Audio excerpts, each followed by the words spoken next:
Hello guys, welcome back to my channel. So இன்றைக்கி ஒரு 1.5 weeks கழித்து நான் வந்து vlog எடுக்கிறேன். ஸோ இன் பிட்வீனில் கொஞ்சம் எனக்குமே ஹெக்டிக்காக போனதுனால என்னால் வந்து பெருசாக கான்சன்ட்ரேட் பண்ண முடியல. நான் லாஸ்ட்டாக ஒரு வீடியோ போட்டிருந்தேன். அந்த வீடியோக்கு வந்து நிறைய ரெஸ்பான்ஸ் பண்ணியிருந்தீங்க. இன்ஸ்டாகிராம்லேயுமே சரி, யூடியூப்லேயுமே சரி, அந்த ஹையரிங் வீடியோ ரிலேட்டடாக. ஸோ நிறைய பேருக்கு இன்ஃபர்மேஷன் கிடைச்சிருக்கோன்னு நான் நினைக்கிறேன். இன்னும் யாருக்காச்சும் கிடைக்காம இருக்குது அப்படின்னா two DM me and I'll let you know the information that you wanted. And okay, இன்றைக்கி ஆல்மோஸ்ட் 4:30 ஆகுது. ஸோ 4:40க்கு எனக்கு கேப் இப்போ நம்ம இறங்கி போனோன்னா கரெக்டாக இருக்கும். ஸோ வாங்க நம்ம கிளம்பலாம். இன்றைக்கி நம்மளோட ஆஃபீஸ் ரொட்டீன் எப்படி இருக்க போகுது அப்படின்னு சொல்லிட்டு பார்ப்போம். ஸோ எல்லாத்தையும் எடுத்துகிட்டு நான் வந்து கிளம்பிட்டேன். இப்போ கரெக்டாக டைம் பாருங்கள், 34 ஆகுது. ஸோ வாங்க இப்போ நம்ம போகலாம். மணி 4 ஆகுது, ஆனாலும் அவ்வளோ வெக்கையாக இருக்குது. ஆக்சுவலி நான் இங்கேருந்து இந்த தெருவோட அந்த எந்த இருக்குது பாருங்க, அங்கே வரைக்கும் நடந்து போகணும். இப்போ வந்து பாதி தூரம் என் வீட்டிலேருந்து நான் வந்துட்டேன். இப்படி தான் இவ்வளோ தூரம் டெய்லி நடந்து போயின்னு இருக்கேன். முடியலை, சன்னு பொழக்கிறான். ஸோ ஆக்சுவலாக பார்த்தீங்கன்னா, நான் கேப் ஏறினக்கு அப்புறமே வந்து என்னால் சுத்தமாக முடியல. ஒரு மாதிரி தலைலாம் சுற்றுற மாதிரி ஆயிடுச்சு. அதனால் என்ன பண்ணிட்டேன், இதுக்கு மேலே செட் ஆகாதரா அப்படின்னு சொல்லிட்டு கண்ணு மூடி தூங்க ஆரம்பிச்சிட்டேன். ஸோ இதை நான் கேப் ஏறின உடனே எடுத்த வீடியோஸு. அதுக்கப்புறமா நான் தூங்கிட்டு இன்பிட்வீனில் அப்பப்போ எழுந்தேன்.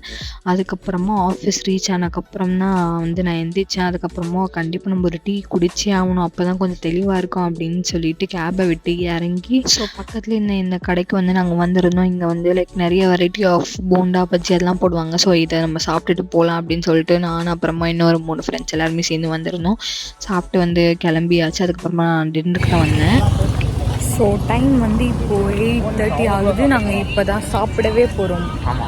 சி கதிர், கார்த்திக், முன்னாடி அக்கா போகிறாங்க, பின்னாடி வந்து சல்மான் வந்துக்கிட்டு இருக்கான். ஸோ இப்போ தான் நாங்கள் சாப்பிட போகிறோம். இன்றைக்கி வந்து ஒரு புது கடைக்கு போகிறாங்க. இந்த கடை நான் வந்து இது வரைக்கும் நான் வீடியோவில் காட்டல. வாங்க போகலாம். இன்றைக்கி என்னவோ தெரியல, ஒரு மாதிரி டே ட்ரையாக இருக்குது, ஒரு மாதிரி டல்லா சேடா அப்படி இருக்கு. ஸோ நம்ம வந்து கடைக்கிட்ட வந்தாச்சு. இதுதான் அந்த கடை.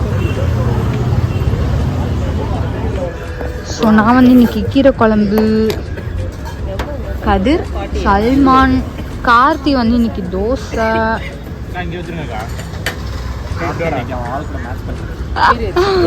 ஆஷாக்கா, அப்புறமா வந்து நந்தினி அக்கா. ஸோ இப்போ சாப்பிட்டு முடிச்சுட்டு நாங்கள் உள்ளே போகிறதுக்கான நேரம் வந்துருச்சு.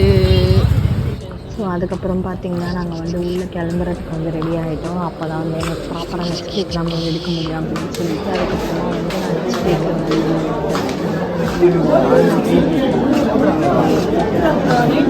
நார்மலாக பேசிகிட்டு இருந்தோம் எல்லாருக்கூடயுமே ஜாலியாக.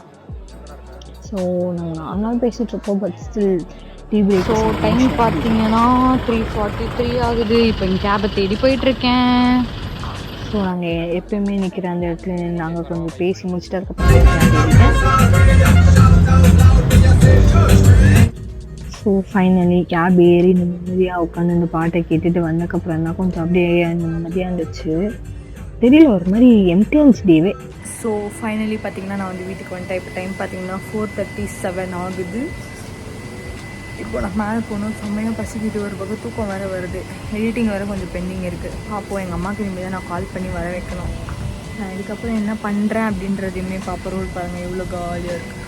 என் வீடியோ எவ்வளோ எடுத்தா இருப்பாங்க. ஸோ வாங்க எங்கள் அம்மா கால் பண்ணி நம்ம வர வைப்போம். எங்கள் அம்மா வந்துட்டாங்க. ஸ்பார்க்கிள் போ சார் போ. பாருங்கள், ஊர் பொறுக்கிறதுக்கு போகலாம்.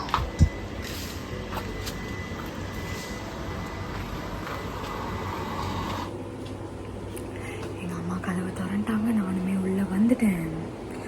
செம்ம டயர்டில் பேச பார்த்தாலே சாப்பிட்டு படுக்கணும். ஸோ இப்போ பார்த்திங்கன்னா நான் வந்து ட்ரெஸ்லாம் மாற்றிட்டு வந்துட்டேன். சாப்பிட்றதுக்கு எதுவுமே இல்லை. ஸோ ஆக்சுவலாக இப்போ வந்து நான் வெறும் வயிற்றோடு தான் படுக்க போகிறேன்னு நினைக்கிறேன், வேறு வழி கிடையாது. ஸோ கொஞ்சம் துணி இருக்குது, இந்த எல்லா துணியும் மடித்து வச்சுட்டு தூங்குறது தான் நம்மளோட வேலை. இன்றைக்கி நான் வந்து பெருசாக எடிட்டிங் எதுவுமே மேலே பார்க்க போகிறது இல்லை.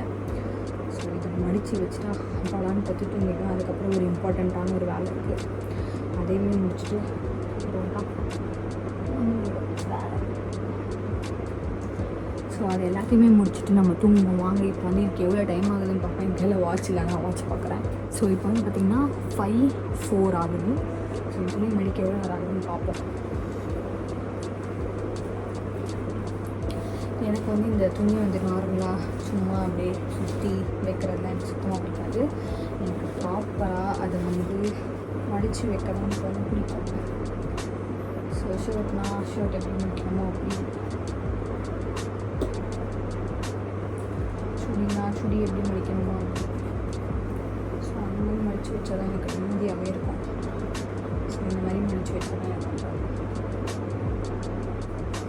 உங்கள் யாருக்கெல்லாம் துணி இப்படி மடித்து வைக்க பிடிக்கும் நீங்களுமே சொல்லுங்கள்.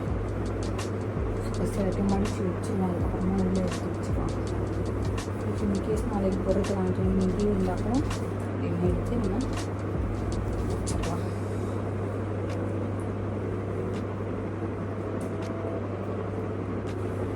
ஸோ நான் வந்து பார்த்திங்கன்னா உள்ளேவே வந்து தனித்தனியாக எங்கெங்கே வைக்கணும்னு சொல்லிட்டு நான் வந்து வச்சுருவேன். இது வந்து நைட்டில் போடுற துணி, இது வந்து வெளில போனால் போடுறது, இது வந்து பேண்ட்டு, இது வந்து லெக்கின் அப்படின்னு சொல்லிட்டு.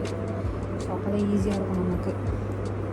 இல்லைனா போடும்போது இது எங்கே அது எங்கேன்னு தேடுறதுக்கே நமக்கு வந்து சரியாக போயிடும். கையை திருப்பிட்டு காலரை மடிச்சுட்டு ஒரு இந்த மாதிரி ஷர்ட்ஸ்லாம் 4-3 பட்டனை போட்டுட்டு முடித்தோம் அப்படின்னா நமக்கு வேலை ஈஸியாக முடிஞ்சிடும். அதே மாதிரி துணி வந்து கசங்காது அவங்க சீக்கிரத்தில். துணி வந்து அயன் பண்ண மாதிரியே வந்து இருக்கும். ஸோ அந்த மாதிரி எனக்கு பிடிக்கும். அதுக்குன்னு தனியாக டைம் ஸ்பெண்ட் பண்ணி நம்மளால் அயன்லாம் பண்ண முடியாது. இந்த மாதிரி துணிலாம் அயன் பண்ண வேண்டியதில்லை. பட் ஸ்டில் சொல்கிறேன், இந்த காட்டன் ஷர்ட்ஸ்லாம் வந்து நம்ம கசங்கி இருக்கும். ஸோ உங்கள் யாருக்கெல்லாம் இந்த மாதிரி துணி மடிக்க பிடிக்கும்னு சொல்லுங்கள். ஃபஸ்ட்டு யாரெல்லாம் துணி மடிப்பீங்கன்னு சொல்லுங்கள். என் துணி வந்து எப்போயுமே நான் தான் மடிச்சுப்பேன். எங்கள் அம்மாவே மடித்தா கூட எனக்கு பிடிக்காது. ஏன்னா வந்து நான் மடிக்கிற மாதிரி அவங்க மடிக்க மாட்டாங்க. திருப்பிட்டு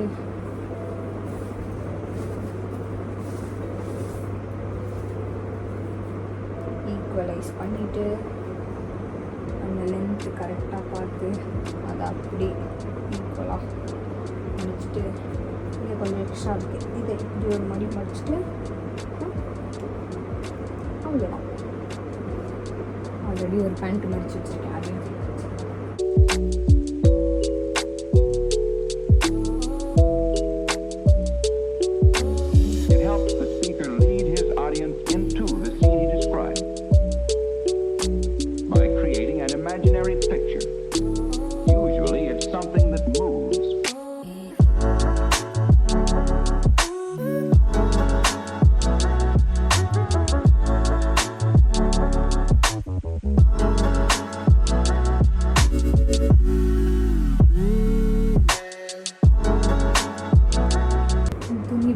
இருக்குல்ல, ஆனால் மடித்து போடும்போது சூப்பராக இருக்கும். அந்த மடிக்கிற மடிப்பு மட்டும்தான் தெரியும், அந்த லைன்ஸ் மட்டும்தான் தெரியும், வேறு எதுவுமே தெரியாது. டைம் சேவிங் தானே. என்ன இந்த துணியை மடிக்கிறதுக்கு கொஞ்சம் டைம் ஸ்பெண்ட் பண்ணி நம்ம வந்து மடிக்கணும், அவ்வளோதான். அது இது அதுவும் பார்த்திங்கன்னா இந்த துணி நம்ம எடுத்துகிட்டு வந்த உடனே மடிக்கிறது இன்னும் சூப்பர். நான் வந்து இது ஒரு 3 days ஆயிடுச்சு எங்கள் அம்மா இங்கே வச்சு.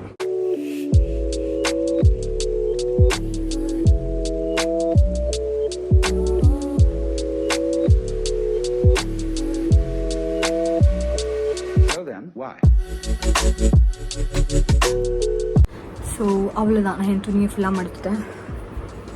பாருங்கள் என் டெடி பேர் இப்படி படுத்து கிடக்குது அப்படின்ட்டு. ஸோ என் துணியை ஃபுல்லாக மடிச்சுட்டு என் பேக்கெல்லாம் வச்சுட்டு, ஸோ என் பீரோ பாருங்கள் எப்படி இருக்குன்ட்டு என் துணியை ஃபுல்லாக அடிக்கிட்டேன்.